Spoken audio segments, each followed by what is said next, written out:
उन्हाळ्याच्या दिवसात शरीराला थंडावा देणारे आलू टिक्की चाट.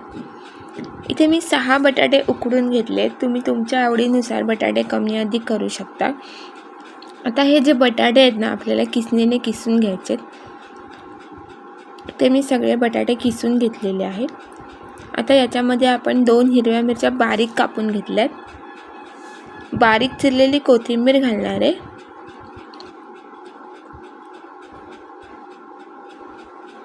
आणि काही मसाले घातले. अर्धा चमचा धने, जिरे आणि लाल तिखट घातले. थोडासा चाट मसाला घातलाय, अगदी पाव चमचापेक्षा पण कमी. चवीपुरतं मीठ घातलंय. आणि याच्यामध्ये मी आता 1.5 चमचा तांदळाचं पीठ घालणार आहे. तुमच्याकडे जर कॉर्नफ्लॉवर असेल तर तुम्ही कॉर्नफ्लॉवर सुद्धा घालू शकता. मी तांदळाचंच पीठ वापरलं आहे. त्याच्यामुळे आलू टिक्की छान अशी कुरकुरीत होते, मस्त. आता हे सगळं आपण ज्याप्रमाणे कणकेचा गोळा मळतो त्याप्रमाणे करून घेणार आहे. अगदी व्यवस्थित मिक्स करायचं, कारण की मसाला आहे, मीठ आहे,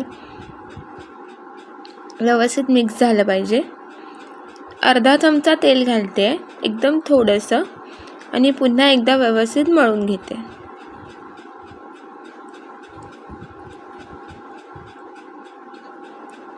पीठ माझं मळून झालेलं आहे, छान असं आलू टिक्कीचं.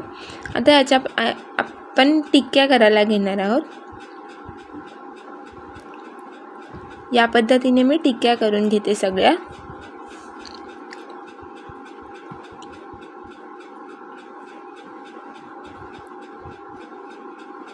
आता हे मी शॅलो फ्राय करणार आहे. तुम्हाला जर डीप फ्राय करायचं तर तुम्ही डीप फ्राय करू शकता. 2 ते 3 चमचे तेल घेतलंय मी तव्यावर. हे तांदळाचं पीठ आहे. तांदळाच्या पिठातच डीप करून मी तव्यावर सोडणार आहे.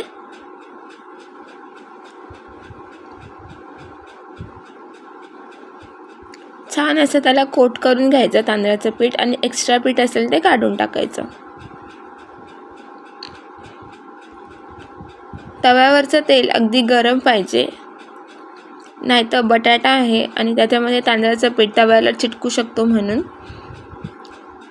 मी एका वेळेला 4 टिक्क्या फ्राय करून घेणार आहे. अगदी कुरकुरीत आणि क्रिस्पी होईपर्यंत आपल्याला हे फ्राय करून घ्यायचे.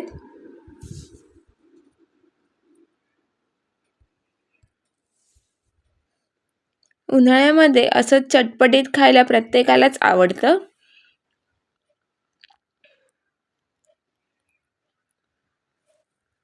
उन्हाळ्यामध्ये जेवण सुद्धा जात नाही व्यवस्थित, तर याप्रमाणे तुम्ही वेगवेगळे पदार्थ करून नक्कीच खाऊ शकता. आता ह्या ज्या टिक्क्या त्या फ्राय करून झालेल्या आहेत, मी जे पोटॅटो मॅशर असताना त्यांनी या पद्धतीने असं प्रेस करून घेते, म्हणजे अजून छान आणि क्रिस्पी होतील या टिक्क्या. माझ्या 4ही टिक्क्या फ्राय करून झालेल्या आहेत. मी तव्यावर साईडला लावते. त्याचं कारण असं, त्याच्यामध्ये जर जास्त तेल असेल ना, तर ते तेल नितळलं जातं आणि मध्ये जमा होतं. अगदी क्रिस्पी झालंय, तुम्ही बघू शकता. आता आपण हे सर्व करायला घेणार आहोत.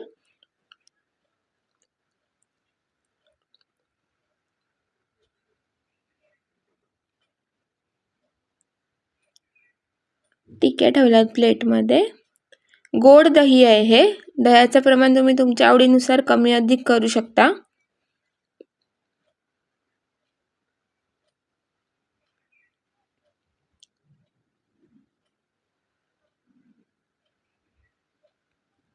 पुदिन्याची चटणी घालते.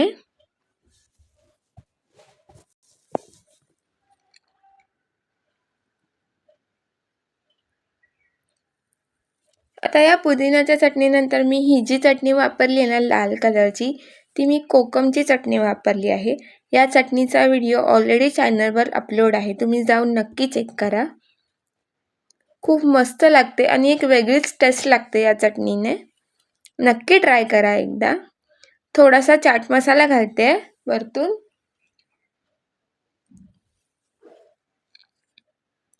बारीक चिरलेली कोथिंबीर घालणार आहे.